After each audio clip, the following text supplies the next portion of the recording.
Ladies and gentlemen, ladies and gentlemen, welcome into Fantasy Football University, FFU, coming at you in week four of the regular season, week four waivers. I am Mr. Bill DeCousis. I'm here with Mr. Tom Lang. Mr. Lang, how you doing, sir? Oh, I'm doing good. What a wonderful week it was. There was you and I were on the edge of things last night. We did come to the conclusion. I thought from the beginning we were gonna take the win. Just so everybody knew, we were going against Zay Flowers last night, and we were only able to give up 8 points. And it worked out. I thought game script it actually was gonna work out anyway that way. You know, I did make it clear to Billy, so he could say on air that I did feel a certain way about it. I felt it was going to go in our direction. But yeah, now we're 4-2 with a consensus win as well too. And Mr. Cheat Code, who we were talking about live, is in first place, who was sniping us all day long. So Yes, we're happy to catch everybody up for the high stakes league that we shared with everybody the live draft, etc. And it really was a crazy game last night. It was a crazy slate of games, however yeah. many blocked kicks and all this stuff, which we'll get into. But just on the topic of that, it's a weird thing. I think it's a combination of wishful thinking slash gut shot. Be like, oh no, Zay Flowers is not going to have a good game in this game. That there's 70,000 points going to be scored or Yeah, but whatever. Like but but but how many such how many wishful thinking. But I'm happy yeah, it worked out. Yeah, but how many times have you seen that like from Zay Flowers? He just the team It's a does well. disappearing act. Yeah, he just is that guy. I mean, he's just not a part of the, you know, he's he's just a decoy half the time because of his speed and stuff like that. And it works out in a fantasy element. Well, thus far this season, up until this game, it like that was like not the case. But again, now we're getting towards the roller coaster stuff with Zay Flower, and we have some Ravens to talk about today. So Well, I we'll, will we'll say, just not to, sure. not to go crazy about it, but everybody knows who's been tuning in since last year. I am not the Zay Flowers guy. I watch that guy play football all the time, and I know this is the reason why I'm not a Zay Flowers guy. He's boom or bust. Now this is fine, although to some degree you have to stay water. So if he was going to be remaining consistent for most of the season doing the stuff that he's Yeah, doing, and it doesn't mean he's I still a would must just start yeah, coming up, but I would just say this. He's a must start on somebody else's team. okay, well, be that as it may. It was still an amazing game. It scored all the points that you thought they was going to be scoring. Yep. I mean, Jameer Gibbs and David Montgomery were absolute dominators in the game. Montgomery was super solid. Yeah, I mean, it He was it looks was so fast too. He looked they very, very fast. they're both so good the way and the Lions, man, they made a statement that like the last two games, like their offense is so not what it was in week one against Green Bay. And their defense as well too. Their defense at 7 sacks. They had a really nice day. It's a weird thing with Derrick Henry, man. He does have a bit of a fumble thing. As great as he is, that's his one little Achilles heel. So this year he's fumbled the ball 4 times. Sorry, 3 times in the fourth quarter. Right. Every single game. I mean, so that's becoming a trend, and that's not a good trend to have. Obviously he is Derrick Henry, but I will say this also. It was a little nerve-wracking seeing him not be able to punch the ball in 3 out of 4 times on the goal line. Yeah. Being who he is. I mean that props to the Lions defense, but it is tough, especially as being a Henry owner, not seeing that he scores a touchdown in those really, really easy situations for him. Well, they kind of, I mean, they get into this, and I don't know, I forget if they mentioned it last night, but a lot of times in Ravens games, and even when he used to play, like his running style, he's like a freight train. He's got to get going, but then once he gets going, then it's like, okay, good luck stopping Yeah. him. So like sometimes some of those short yardage things, like he doesn't get a chance to build up his speed. You know what I'm saying? So maybe it's not his Yeah. particular strength. It's just a weird thing with him, as amazing as he is, you Well, know? maybe if that's the case, he's got to take about 5 more yards back to All right. start his position, and then basically, it's either a loss of yards or it's just a freight train of yards. We need to communicate these things as Yeah, we coach yeah. these Mr. NFL Harbaugh, teams. Mr. Harbaugh. Mr. Harbaugh. I wanted to do a quick comment on some of these blocked kicks, like just that threw things off. So first of all, the Jets won that almost won them the game.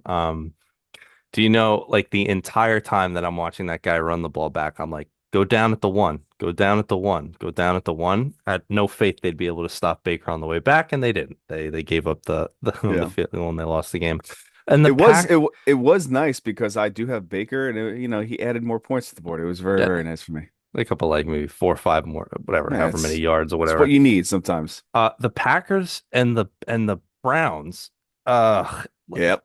like I didn't necessarily disagree with you that it was going to be maybe a lower scoring game considering the defenses involved. But for the Browns to win that game, oh my God. It was very shocking to see the Browns win that The game. block kick and But I did say last Thursday's show, right. But look at the defenses. Look at the sh defenses. yes, but that doesn't mean it was going to be like a, whatever I know, what it was. Cleveland's defense Sure, it's after last legit. week's, yep, they are legit. I will, backtrack a little bit on their Sunday show, Sunday Live. I did have four key players that are starters on everybody's roster that I would be cautious this week. Two of which were Jordan Love and then Tucker Kraft, Hmm. and they didn't produce at all. Again, you may have been forced to start them, but again, I still believe, based on their consistency ratio, they are streamers. They're not starters, but based on what they've done this year, you were rolling with them, and hopefully you pivoted a little bit this week. Well, maybe. And maybe people took that to heart. It was a weird, amazing week with that stuff. Some of those games I still can't believe. Yeah, I mean, The, and Cam Scattaboo, man, he's the well, deal. we're gonna talk about Especially with Tyrone Tracy going down with the shoulder injury, he's the real deal. well, we'll talk about him a little bit today. Any other quick thoughts from the weekend here? You want to jump Uh, right in? We got a lot to get yeah, to. no, I mean, just outside of everything in cheat code, yeah, we should move forward. All right. Let's jump into the waivers. We have some interesting little a little change up a little bit with running back. We'll get to it at the end of the running back segment. Let's start with drop candidates. Top of the list for the new drop candidate. So if anybody didn't see, James Conner went down with a Yeah, horrible injury. It sucks because we like him. So he's obviously like whatever it is, 100% owned everywhere. You could let him go. He's done for the season. We'll talk about the Arizona backfield today a little bit, but you could just let him go. And if anybody's still rocking and rolling with Austin Eckler for some reason, and by the way, I know there's things like keeper leagues, which I don't know how he would possibly be a keeper and IR and stuff. He's done for the season. So yeah. James, I think his career's over too. yeah, Meaning it's Austin Eckler, I think it's over. that might be done for the both of them. Yeah, Yeah, so you could let them both go. And now we got another name to add to that too. Najee Harris. So he's done for the season himself. Um, yeah. and we'll talk about the Chargers backfield. It's personally for me, I don't like the idea that that's what it takes for certain guys to become like the guy or whatever.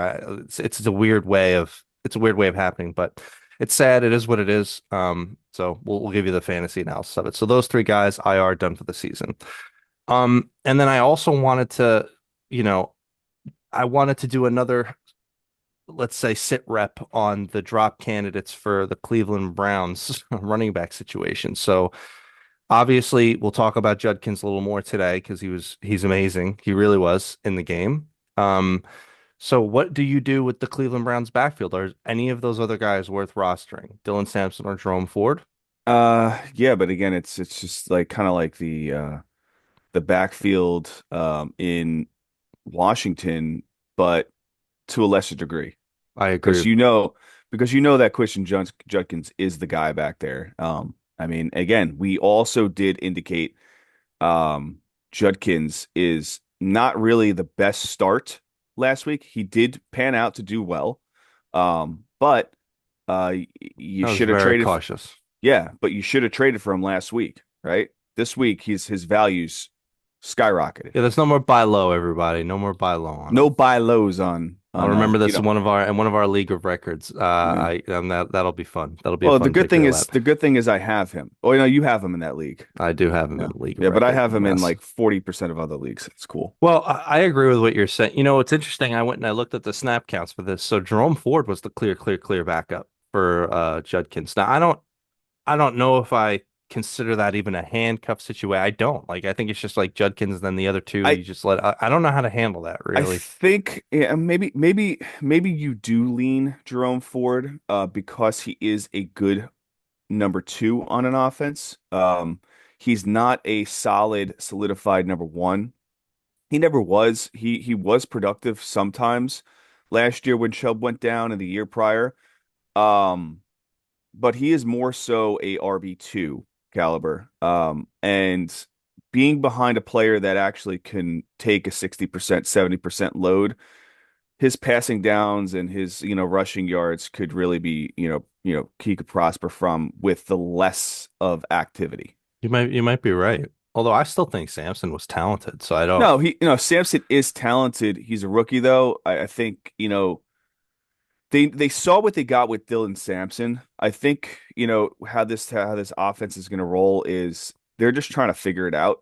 I mean, they got one win. They got that win against a team that said they were going undefeated a uh, couple hours before the game, and Yeah. that kind of like shoots you in the foot a little bit. That means you were looking past the Cleveland Browns.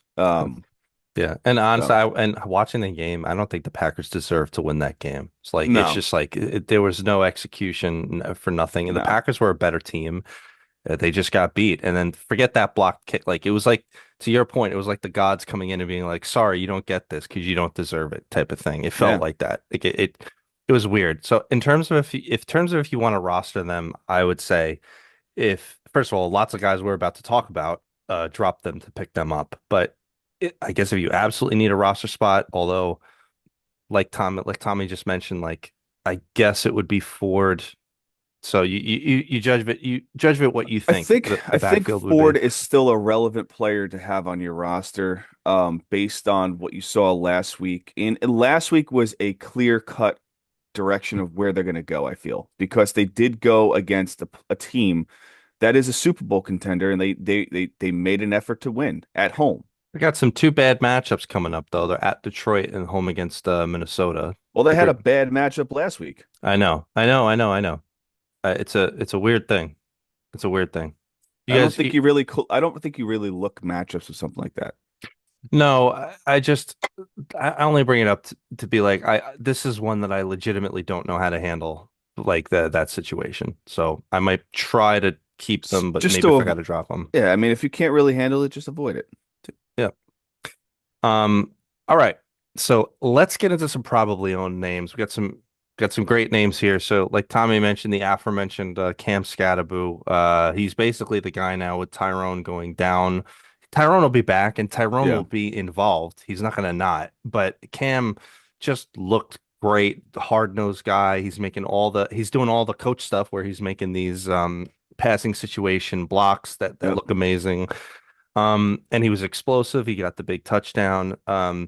That's the good news. Bad news is he's up against the Chargers this week. So the Chargers have a really great defense, and I don't think that Russ could have looked any worse this past week. So if the offense itself is not moving down the field, it could be Well, bad. I mean, there's a lot of chatter that, because also the coach is on the line now. They may have to make the switch. I mean, I think Russell Wilson this week starts, but then Jackson Dart it finds his way in if Russell Wilson can't get it together. Maybe. Chargers have a great defense though, but And I think Cam Scatterboo though is really the match to start the fire. They just need that, second kind of kind of guy on that offense, and Dart might be the guy. we didn't actually bring this up. We should mention it. So last week in our high stakes league, the one that we at the top of the show we started talking about. So one of the teams dropped Cam Scatterboo Yeah. before his right before the game last week in week 3, like before a little bit of a breakout. So on the waiver wire, everybody was very excited about Cam Scatterbo. And so it's a fab league. And so Tommy and I were going back and forth about how much fab to spend on a guy like this. So in my mind, I was just like, okay, we had $500 of fab. So I'm like, all right, for a starting at that point, he didn't have the game that he just had. So it's like, all right, for Yeah. basically what we think is going to, a rookie that's going to take it over, Yeah, blah, he blah, had a blah, blah, 10 blah, blah. he had a 10-point game. He was still valuable. So like, all right, we should go a little bit over a quarter of our fab, which we eventually settled on 126, thinking that we had a really good shot to get him. We didn't want to break our whole fab budget on it. We got a long season here. So he ended up going to somebody who spent 286, I believe it Well, was, something like you know, that. the funny thing is I looked at all the fab and that guy has $22 left in his I know. bankroll. So good luck for the rest of the year. Well, he to his mind, he might be fine, Yeah, like in that's his true. mind. And like honestly, considering what Cam is about to be probably for the rest of the year, maybe pretty good. I don't know about 300 or what, or if it was close to, but two something, maybe it would have been worth it. So Yeah. not a bad investment. Let's move on. We've got Trey Benson, obviously with the Connor injury. So Trey Benson comes in and he becomes the guy now. Yeah. It's pretty simple. And Trey Benson is very talented. It's one of the reasons why we said he was a very high value handcuff at the time. And So this is why, again, this is why you have to play ahead sometimes. You gotta, not you not only just get your handcuff, but um you clearly get a guy that can really step up and basically be a vital role in an offense. And you just play it for the long haul. yep. And if Arizona wasn't just the most frustrating team ever to watch, other than that, but yes, Yeah. for Trey Benson, Kyler literally looks like a little kid running on the field don't. still. Oh my God, he's the most frustrating guy. So like we mentioned earlier too, Quinshon Judkins, if by some miracle he's available in your team, on your league, you go ahead and pick him up. He was great. He's going to continue to be good on a team that like could use him.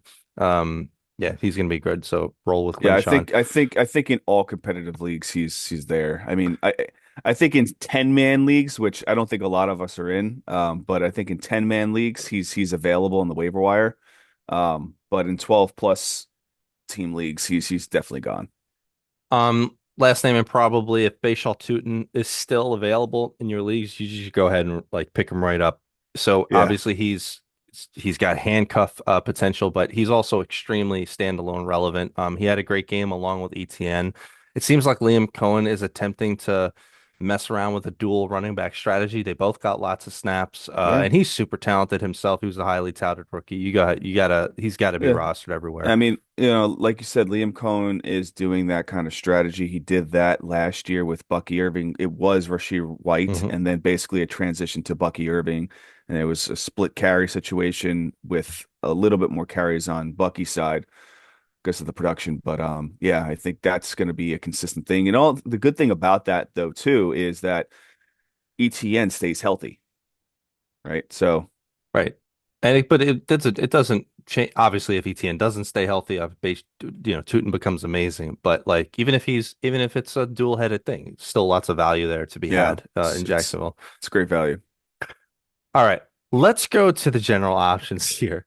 So, I'm so excited for this. So, I would love expertise from Mr. Tom Lang. I want you to tell me what Washington running backs should be rostered. Uh, all of them, all of them. Every one of them. I will say this: if you got JCM, which again, he is not the RB1, but if you got JCM, you He should is. have. He is. He is. I If you mean, want to say it, the lead guy well, in a committee, fine. I'll I'll tell you, allow that. I'll tell you, week one started with Chris Rodriguez back there. Chris Rodriguez looked good. Right. JCM didn't get into the until I think it was the third series because McNichols was in there after that. That's true. That's true. So, it's a rotation of running backs. And Merritt, This is a fair point. JCM Merritt did not. I mean, he had He what, had a nine nice game. points, 8, 9 points. Well, guess what? He had 8, 9 points because he tumbled into the end zone for a touchdown. That's it. So Rodriguez and McNichols had the big run. He was, I think, top He looked like a top eight. gangster on that run. Yeah. I think he was top 8. I have to look back at it. It was RB8 maybe of the week, McNichols, but it was a lot of it was because of that big run. hmm But Rodriguez looked good. He looked real good running the ball, short yardage. I thought they all look good, like I thought Well, I mean, when you have a good offensive line, I mean, yes, which we'll get into when offensive you have a good lines. offensive Yeah. line, I could go back there and look good Right. for like 3 yards. Right. And when you have a bad offensive line, even the best running back in a long time ever coming out Well, of college will look bad. But we're not talking about and the I Raiders think. yet. Well, no, I'm not talking about the Raiders, but we're talking about the Falcon, not the Falcons. Falcons look terrible, by the way. But we were talking about the Ravens a couple minutes ago, and Yes. the Ravens, I think, offensive line was a little exposed last night, A little bit. a Yes. little bit because honestly, we talk about Derrick Henry, having to be a freight train and have to get some speed up going and stuff like that. But again, if the offensive line was a little bit more durable on those short yardage elements, like there's no question, he's just in there. Yes. I would say, here's the Washington thing. If you're saying that all three of these guys should be rostered, I would not try to have multiple Washington backs on my team that capture upside a little bit. So Yeah. maybe you take your shots. However, depends on how deep your league is. Like if you're really starved at running back, probably, you know, you probably could pick up any one of them and do decently well. I agree with Tommy's overall sentiment that I know he feels, which is I'd rather have Rodriguez as like hey, you know what? He's probably more likely to have a goal line carry. He's probably Yeah. more likely to have a The touchdown. the way that this backfield shapes up, and I said this a couple times on the podcast, JCM unfortunately is going to be the RB1 on that roster, right? Um, but that doesn't mean he's going to be the RB1 on that roster, right? He just might be on the, his status at the depth chart might be RB1. But then after that, RB2 is Chris Rodriguez because the reason is, the RB3, the handcuff for JCM is McNichols. They're the same kind of style of player. Chris Rodriguez is more of a power back, leg churning, short yardage guy who has speed. Um, he's young. He's 2 years out of, this is his second year, sophomore year. He was healthy scratched the first two games, and he, basically ran with a demeanor this past week. The other thing is RB4 on that roster is Donovan Edwards, who was from Michigan last year. He did not look so great at Michigan last year. Michigan was not that good. But Donovan Edwards does have some spark. He is a practice squad player. He got bumped up because of the injury to Eckler. I'd keep an eyeball on him because he's a bigger guy. He could be a threat into that backfield, but again, if there's four running backs moving that ball, I'm staying completely away. Right now, if I want value, because JCM is clearly taken, I'm going Chris Rodriguez all day long. I agree with you. I agree. And then maybe you could wait and see on the McNichols thing. There is a standard or zero points per reception league that I'm in, and I have Rodriguez and McNichols. I had that since draft day. Okay. Um, well, it would end up being a nice little stash there. He gets and Washington has a nice matchup coming up now against at Yep. Atlanta, who looked like the worst team ever this past Well, I week, mean, unfortunately. they made the ascending offense from last year we thought was ascending to the most descending offense for the Penix week one, week Penix is two. gonna have growing No, no, no. pains. I'm talking about the Panthers. Oh yes. Well, they To back to ascending from oh last yes. season. Sorry, I did it back. Sorry, I did it Yeah. backwards. Um, And the Falcons are descending. Let's go to the next game. So, two names that popped up again, same from last week. They are guys that are just getting not 50-50, very close to 50-50 of the work. We'll just quickly, so Kareem Hunt and Ken Gainwell, both of which should be rostered, not just for handcuff potential, but also because like they just get work and they just keep, getting some solid work in. They're never gonna, especially with the other starter there, they're never gonna have a million points, but they are good enough. They should 100% be rostered. So they're widely available in your leagues. So they're still doing it. For me, anywhere I have Jalen Warren in two leagues, I 100% made sure I had Ken Gainwell on there. So for perspective. So new name on the list, we've got Rico Dowdle, Rico Suave as we call him. So he's the clear handcuff to Chuba. And when they ask him to play, he looks good. Yeah, he Now, does. again, it was you saw more of it in a game that was 30 to nothing, Carolina over Atlanta. But let me just read you Carolina's next couple matchups here: New England, Miami, and Dallas. So I'm feeling good about about Carolina running backs. And Ollie Gordon. So the Thursday night game between the Dolphins and the Bills, every time Ollie Gordon touched the ball, I got Tommy texted me about it. So He scored a uh, touchdown. and he scored the touchdown, which is very good. I don't know if he's going to have that kind of, production every single game in which Achan is still, healthy, but that's the key. How Well, healthy will Achan be throughout? that that and honestly, if you got to remember, we did speak about it a couple weeks ago. Raheem Mostert was on that roster, and 2 years ago when I think they scored 36 touchdowns on the ground. Right. Both guys. I mean, Raheem Mostert scored close to 20 touchdowns, and Achan scored in the teens. Yeah, he Um, had eight. He had Eight. eight. Sorry, was it in the teens? All right. But anyway, it was valuable that offense was able to run in a system where you could actually have volume for two running backs. This is not the same Dolphins though It is at not. It all. is not. But they still have some key component pieces on that offense that basically should be able to do that, and they're going to have to compete because their defense is not that great. They're going to have to put up points to compete. So we'll see. No, Mr. McDaniel over there says, unfortunately, we got to win the game. We didn't try to lose, but we just didn't win.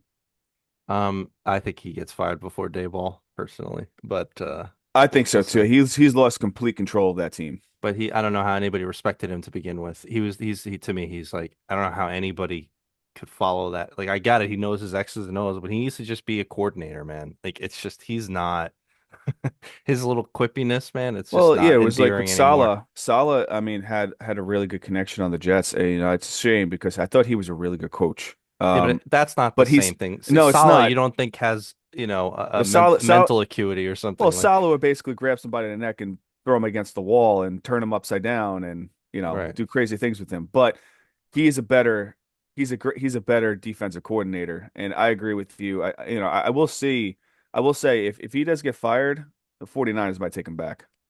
They just might. They just might. They get all the 49ers get all the guys back to the Shanahan tree, man. Yep, They go back back. to the tree.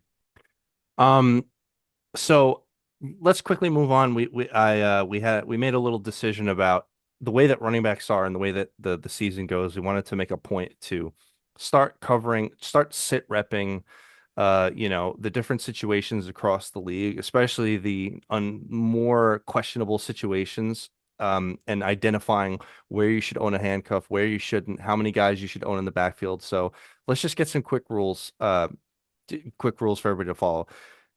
If you're every single starting running back should be rostered, unless you're in some crazy 8 or 10, one weirdo 10-man league or something. For most leagues, every single starting running back should be rostered. And other than very specific cases, the backup running back for the teams should also be rostered. And hopefully for the high value handcuffs, you have them on the team. So real quick, we could just run through a lot of the questionable situations. So Arizona after the Connor situation, if I am the Benson guy, I'll probably make an effort to try to get DeMercado. You won't probably won't have to spend any fab or anything Yeah. to do that. I think that that's worth it. He's the clear cut handcuff now, and we've I would seen make sure I would make sure you have him because he also has some he fantasy has some juice. relevance. He has Yeah, some he has juice some too. juice, and then also, if something happens, or I don't think Benson is the 100% snap in, snap out guy. Passing situations, DeMarcado is going to be that guy. It's Yeah. kind of going to be like the Hill situation with Henry Mhm. on the Ravens. Atlanta, you know that you're keeping Algier should be completely rostered. God bless anything if anything that happens to the Bijan guy. Um, the Raven situation is really interesting. We see it as it's going to be a complete committee if Derrick Henry were to ever go down. That having been said, if you want to take your shot on Justice Hill, if you want to take your shot on Keaton Mitchell, that's perfectly fine. But they're likely to completely split the work. We've seen Yeah, Keaton Mitchell have explosive, but they haven't, he like was a healthy scratch this week. he was. So maybe that's not worth an insurance situation. Buffalo, this is what I wanted to get your opinion on. So Ray Davis isn't the handcuff anymore, or was that just some sort of a weird thing? We I like mean, what happened with that? Ty Johnson gets his plays. Ray Davis, I think if Cook goes down, Davis is the guy, but Johnson is more of the electric guy. I think that game was scripted a little different. They were not planning to have to be playing, uh, back and forth football with the Miami Dolphins, to be honest. So if they were ahead and Cook was out, then Davis would have got a lot more run, um, to preserve, James Cook. But Johnson basically was the pass catching down guy. Let me just tell you, Cook had 40 snaps. Ty Johnson had 15 snaps. Ray Davis had 4. Yeah, like I said, I mean, if they steamrolled ahead and they were up by 20, then you would have seen a lot more Davis. Okay. I So think you're saying the game was more competitive than we thought, and that's why Johnson, he if you watch every single game how they're playing, Ty Johnson is in there in passing down situations, and he's more of an electric, kind of like, kind of guy that does catch the ball in the backfield. And you're saying ho hum, it's still Davis. yeah, Okay. Okay. I'm not worried about that. All right. Carolina, we just said Dowdle should be rostered. For sure, 100%. Chicago, it's clear that it's Monangai. Now we'll keep an eye on Roshan. Sometimes he's in and out the lineup, but it's clear that it's Monangai. Monangai himself has some juice. So Swift can get injured at the drop of a hat. He's not as Hmm. bad as Ken Walker, but he's still 100% that there's some opportunity there if Swift were to go down. Cincinnati situation, other than Cincinnati just looking bad in general, if Chase Brown were to go down, it is a complete committee situation with P. Ryan, Brooks, whoever else is going on there. So I wouldn't bother spending any effort trying to keep the backup there. We already talked about the Cleveland situation. You guys make of it what you will. If you're gonna go with Hmm. Ford or whatever it is, or not bother. The Dallas situation, you know, they're having way more success on the ground than we thought. Yeah, But they've got well, a yeah. they've got a bad couple.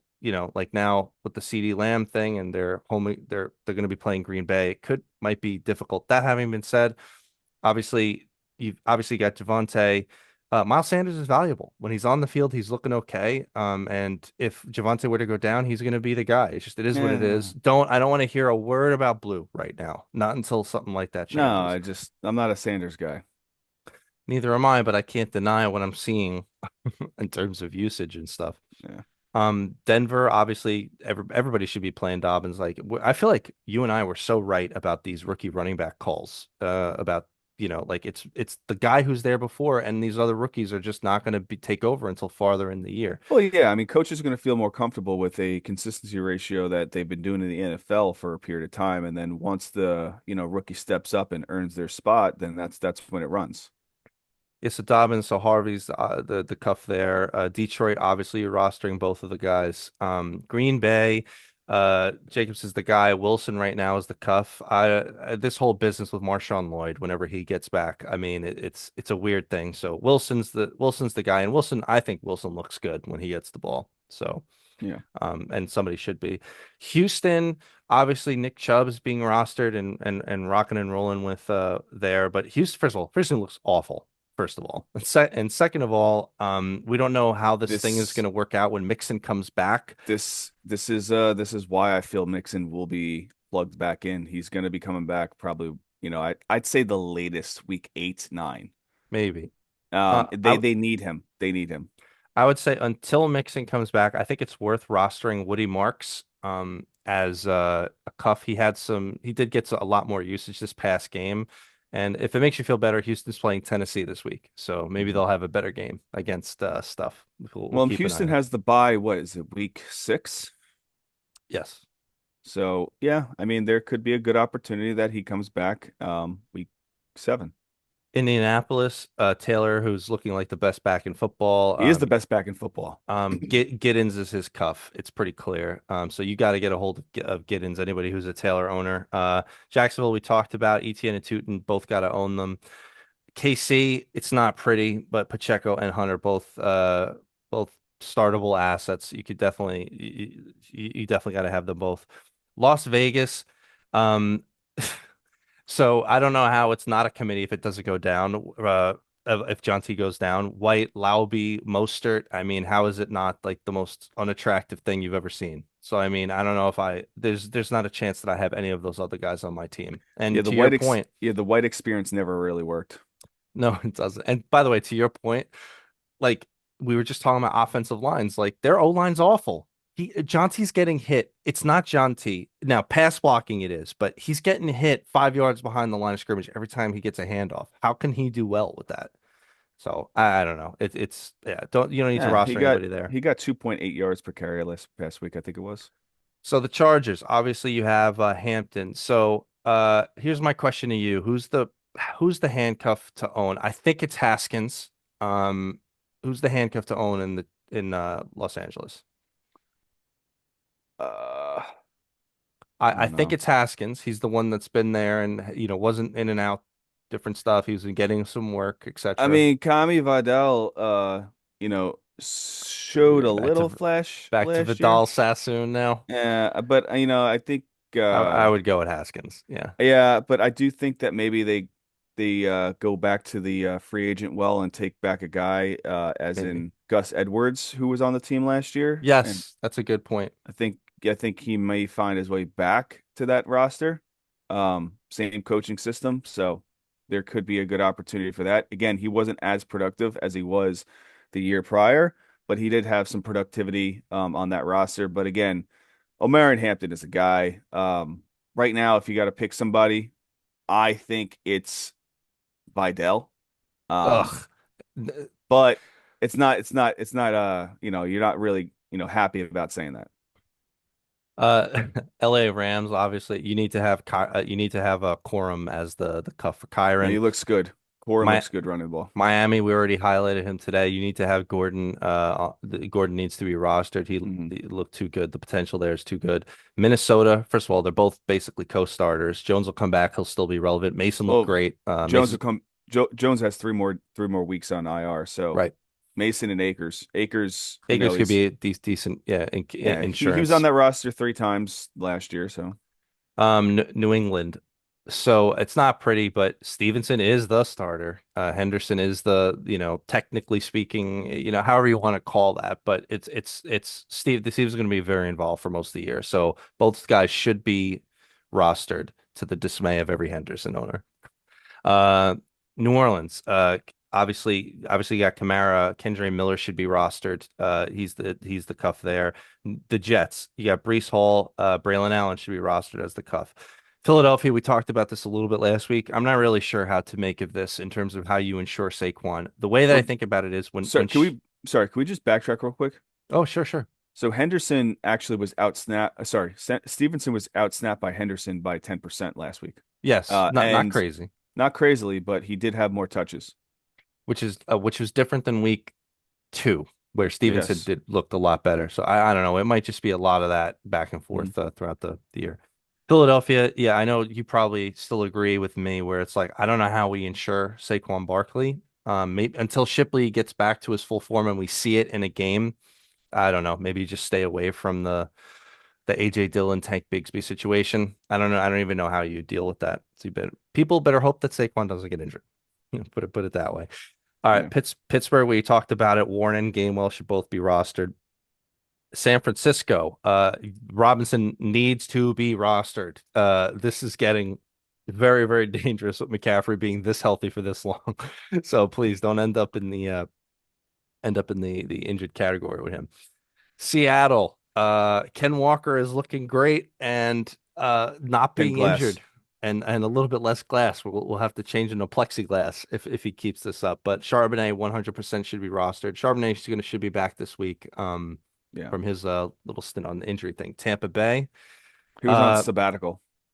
so Tampa Bay is interesting. So obviously Irving and White are both like probably should be owned. They all have standalone value. If I'm the Irving owner, I really try to have Sean Tucker on my team. I like we talked about this. He's super talented, and when Irving's out, Sean Tucker they make him into like a workhorse back. Yeah.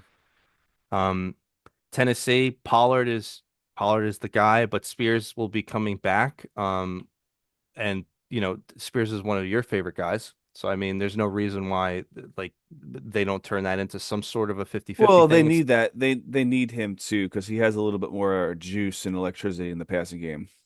Yep. And last but not least, and by the way, Bah. we won't make this like the longest thing in the world every single week that we do this, by the way.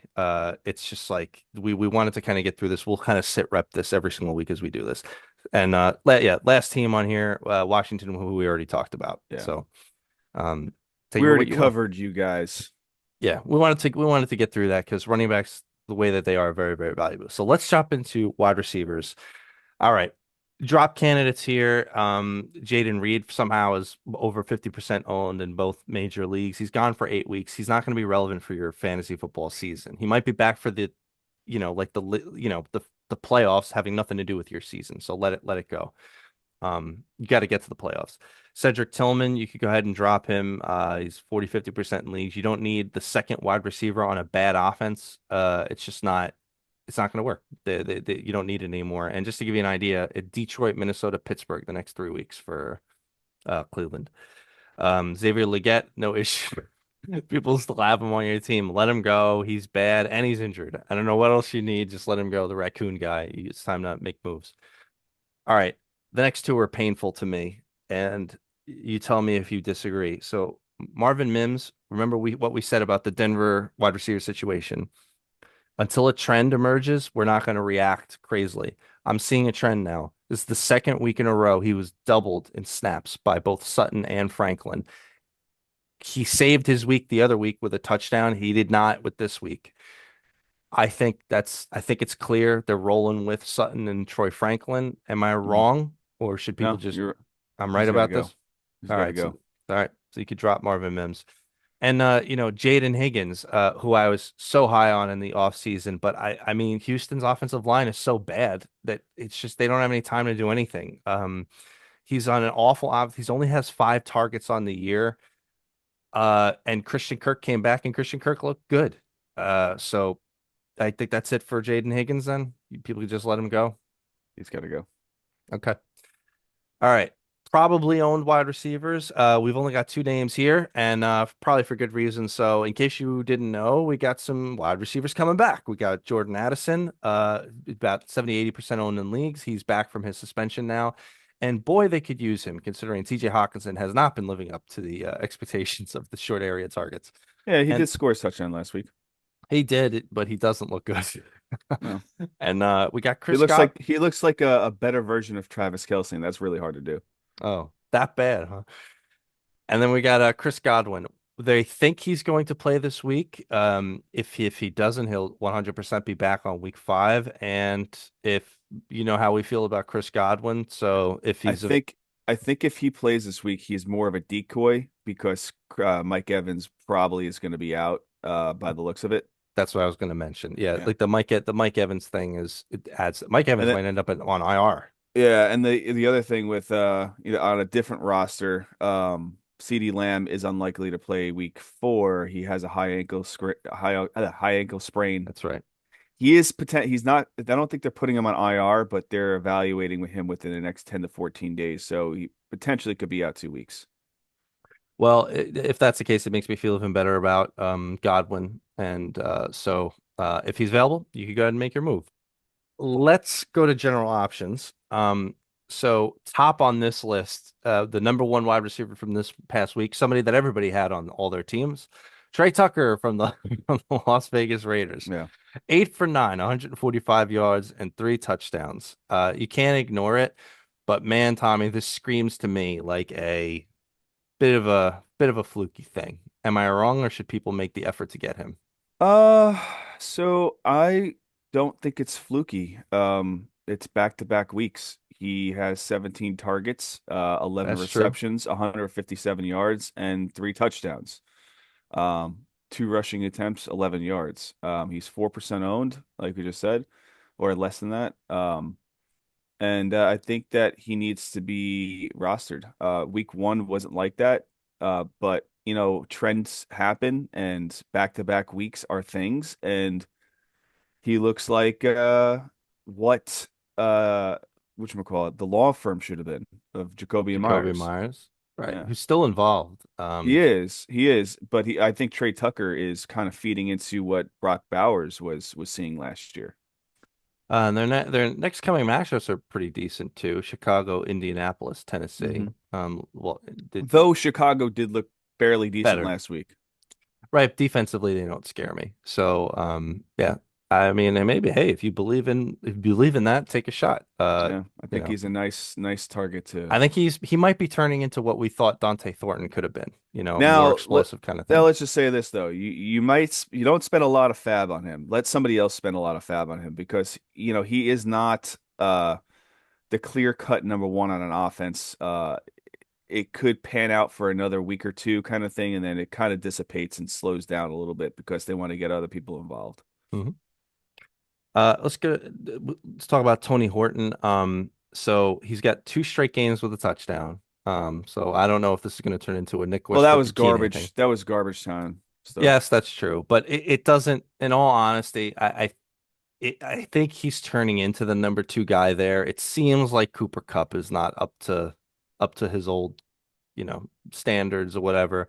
Keep an eye on it because if Seattle continues to do really well and Darnold continues to keep slinging it the way that he is, and we might have to take an L on, or me, I might have to take an L on that one, having like Oh, having had no faith in Cooper them. Cup is out targeting him by three, I think it is. Yeah, Three targets in the it's past getting 2 weeks. close though. It's getting close. But again, Cooper Cup still has some value. He's not great value. But if you want upside, I'd probably go and grab Horton. Speaking of upside, let's talk about Alec Iomanner, who up until now we purposely had been talking about. We kind of touched on this in the preview show last week. So he has 18 targets on the season, the last two games with four catches and a touchdown. It's a bad team, but he's getting peppered with targets, and it doesn't seem like Ridley is commanding, the alpha targets, etc. And Alec Iomanner, I mean, he's got a lot of juice. Like I like the way he plays. He's a physical guy. He's available in a lot of your leagues. You should be able to get it. Like I mean, he's worth a stash at this Mhm. point. Obviously, they're on a really bad team. What do you think? Yeah, no, I think he does deserve a stash. Potentially, if you have the roster space for it. If you kind of roll the way that we kind of decided in the drafts and how to basically move and grab some running backs, you kind of loaded up on wide receivers after that. So if you have like a bottom feeder wide receiver and you want to look for more upside, you kind of rotate some of those guys in. Uh, Tennessee's got some nice matchups coming up, by the way. Defenses that don't scare me. Houston has got a decent defense, but their whole team doesn't scare me. Arizona and Las Vegas, so maybe Mm. they could have a nice little uptick. Cam Ward, he's gonna, like we said, he's gonna have his growing pains, but I think he's gonna be a lot better towards the end of the season. Um, the next two names, these were names that we had on there last week. Two names that did not pan out this past week, but they still should be on teams. The opportunity there is big. So Romeo Dobbs, like we said, with Jaden Reed situation, they're not going to be playing the Cleveland Browns defense every single week. And oh, look, they're playing Dallas this week. You need to have Romeo Dobbs in your team. I could see Romeo Dobbs scoring a touchdown this week very easily. I think Dobbs and Golden have touchdowns. The Dallas defense is bad. And Troy Franklin, like we said, he is still the leader in snaps along with Sutton. He's the clear guy. It didn't work out this past week, but oh, look, they're playing the Cincinnati Bengals this week. So Mhm. definitely, I think it's worth having on teams. I got Um, I got it before we move on to tight ends. I have a question for you. sure. I have a trade for candidate Oh, that great. I would and I want your opinion on this. So there is a player he's been playing a lot of garbage time and they're going to be playing a lot of garbage time. But Chris Olave has 30 he's leading the league in 37 targets for the year. Week 1 13, week 2 10, week 3 14. The only other player that is in that same category is Puka Nacua. And then after that, you have Malik Neighbors, 5 targets behind that. He's also making do with his targets as well too. He is catching 70% of his balls.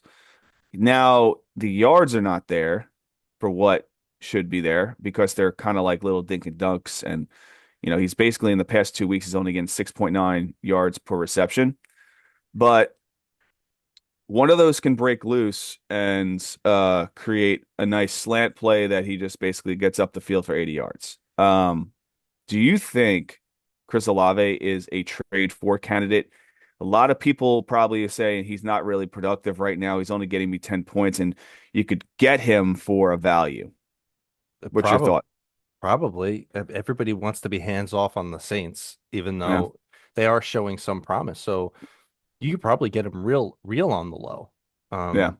Um, in general, I don't have a problem. It just it depends on what you're giving up for it. Yeah. So I mean, let's he's say also high on the trade rumors thing. So he may or and may not that's have a and complete that's and change in that's value. another thing. That's another thing. I mean, I've been very clear on social media whenever they see show basically Chris Olave getting smacked in the backfield from a bad scripted play and I always say free Chris Olave. Would you basically trade uh let's say would you trade Fantasy football therapy. fantasy football therapy here. Would you trade give me a second. I'm looking well, down. I'm well, looking why down not? the list. Well, while you think of the trade, just for the sake of podcast airtime, Sure. let's just quickly mention let's quickly mention drop candidates for tight ends as we move into Mm, tight ends now. Because there's no disagreement here. We got the two main names. They were there last week, Colston Loveland and Evan Ingram. They're still well over 50% owned in both leagues. Colson Loveland not that injured and not that involved, and now he's injured. So you can please move on. And Evan Ingram, he didn't play, and he still looked awful when he did play in the prior game. So you could go ahead and just make moves on that. Sorry, go ahead. What's the trade? would you trade Terry McLaurin away for Chris Olave?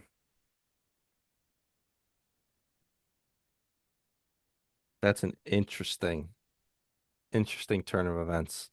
Um, I think I think I would. I think I would. Yes. I think I would too, based on the targets, and the perspective that he may be finding his way out of there. Um, Terry McLaurin, we knew was going to be a slower start. But see, Um, my feeling on it is not to sing Olave's praises. It's more to anti Terry McLaurin, to be honest. well, then I ask a question a different way. Yeah. I'll ask this question. We'll just keep moving on to tight ends, and Yeah. I'll find another perspective player that we could talk about. All right. In probably owned category, they're still there from last week. I don't know how. We got Dalton Kincaid and Kyle Pitts. Dalton Kincaid at this point is a must start. He's doing it every week, so he's just 5 for 6 and a touchdown. He's a must start. He is. I wouldn't call him the alpha player on that offense, but in an offense where there is no other alphas, he seems to be a big beneficiary of it. So he'll be a must start on our list going forward. And Kyle Pitts, he again wasn't the best game, but he scraped together decent enough. He got you a couple points this past week. He's 15 for 19 targets on the season, 140 yards. And Penix, I mean, you watched it. He's going to have his growing pains. He needs those short area targets during the year. So both of these guys should 100% be on your teams. I got my final All right. final question here. All right, Chris Olave trade for I mean trade away. I mean sorry, trade for Chris Olave and trade away Brian Thomas Jr. No, that's a bridge too far. I think Brian Thomas Jr. is a trade for candidate personally. Uh, I don't know. I mean, You could it's probably look buy low on they're Brian moving the Thomas. ball a lot in that offense. It's not hyper targeted, and I mean, again, he has 18 targets for 6 receptions and 104 yards. That's a great stat right there. I think I think Brian Thomas could be a trade for. We'll see. Okay. Um, all right, general options at tight end here. Top of the list, Hunter Henry. Yeah, you got to have him. He Jesus. was fantastic last week. 8 for 11, 90 yards and 2 touchdowns. He's all, and also we say this, he's always going to be a viable starter. It's not going to be that good every single week, but you could always put him right. Like every single week, we could have him as a thing. Like, oh, Hunter Henry, you could put him in for this. Like, just like you might as well just have him on your roster at that point. Yep. So Brenton Strange, is widely available now. 16 targets on the year, and his last game was pretty nice. He seems to be an important part of the offense, in which Tommy's lamenting the Brian Thomas situation. Chigakonkwo, very available. High his targets and the receptions have gone up each week. They're on a bad offense. They need him. He just went 5 for 66 again. In a game in on an offense where you have a young quarterback and they're struggling to make moves, short area targets are their best friend. Um, let's quickly just do another quick mention of Isaiah Likely. I don't know if it's going to happen this week. You know the deal here. We think he's going to usurp Mark Andrews. That having been said, and Mark Andrews might even get traded. Mark Andrews just finally had a decent game. Obviously, had a very good game this past week. Um, so maybe it takes a while to get it integrated, but we know who Likely is, and he's super talented. You could probably get ahead of the game now, if you don't already have him on your team. And then Colt Kmet. So Loveland's gonna be if Loveland's out, we think he's going to be. Kmet could be a great spot start, especially against the Raiders. Maybe don't try to roster him for longer than that because then they're going into their bye week. But if you need a spot start, you can do way worse than Colt Kmet this week. Um, yeah, tons of fun. So, do you have any other quick names at tight end? I know tight ends always are. We always love talking about tight ends. Some of the names always end up being funny. Yeah, I mean, uh, to an extent. So I still think Jawan Johnson is still under owned. He still needs to be owned. I have him at over 80 in both. Is it Okay. close? Yeah. I mean, hey, if it wasn't clear, if Juwan Johnson's not on your team, get him. Yeah. Then, And the same thing with Jake Ferguson. He's pretty much owned, but he needs to be owned universally. yep. Um, you ready to move on to streamers? Yeah, let's do it. Welcome to the A stream for all you lovely listeners streaming quarterback and or defense. We'll try to hook you guys up with the best options at quarterback and defense. I'm widely owned in all the major leagues. For anybody who's not interested in playing their current quarterback or defense, like us this week, we may or may not be interested in playing Dak. So we'll look for some different options. That'll be an interesting conversation. So, at the quarterback position, every guy that's like widely owned. So we got Stafford. Uh, home against the Colts. We've got Lawrence at the San Francisco 49ers. Bryce Young at the New England Patriots. That one could be great. Um, Wentz at Pittsburgh, Darnold at Arizona, Rodgers home against Minnesota, and Flacco is playing like we said. Actually, no, I messed this up on his schedule. But of these options, I think I am most interested in Sam Darnold. What do you think? Yeah, I mean he looks good. I mean he's moving the ball well. Doesn't look like Sam Darnold from last year, but he looks fairly comfortable in the system. So I think he's a nice streamer opportunity this week. Is there any other names that you'd be more interested in of these? I mean, Uh Bryce Young at New England. Possibly, but Bryce Young doesn't really look great. And you're just basically hoping for a garbage time. If it's a competitive game, I just don't see it being a great spot start. I would say this, if we're talking about over Prescott, Yeah, that's probably good for a lot of people I probably making that decision. I'd probably still play Prescott over Bryce Young. Would you play Prescott over every one of these guys? Sam Darnold, probably not, because I would probably play Sam Darnold over Prescott this week. And the reason is because Arizona is still down three cornerbacks. Their secondary is not the greatest right now. So I'd probably still lean Darnold. Okay. Yeah, and I had it backwards with Flacco. Cleveland is playing Detroit. So I don't know if I'd be interested in that personally, but No. I agree. Maybe we could take a look at Darnold this week. He's definitely a good streaming Yeah, option. cheat code. Hopefully you're not watching the show. On the defensive side, we got a couple good names here. We've got the Chargers, 12% owned. They are at the Giants. Please, please, please, please play the Chargers. We got the Bears at the Raiders. We got the Dolphins who are playing the Jets, and we've got the Jets who are playing the Dolphins. That game could be both very good. I don't see how uh I don't see how the Chargers don't finish as the number one defense this week, personally. Mhm. Um, like you said, if Russ messes up, and he's likely to mess up, even if Dart comes in, they're playing. The Chargers have an amazing defense, so they could be among the top pickups. And honestly, for anybody listening, just the Dolphins Jets game.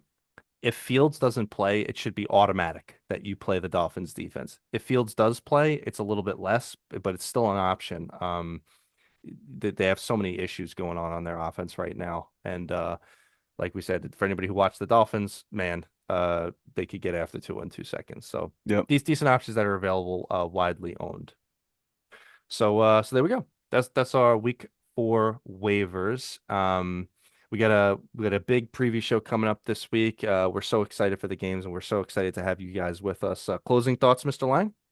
Yeah, no, we appreciate everybody that takes the time to join us on these podcast shows. We are on all different platforms. Look out for all the shorts. Interject with us on your start sits, and we appreciate everybody that joins. If you could please share, subscribe, and yeah, thank you, everybody.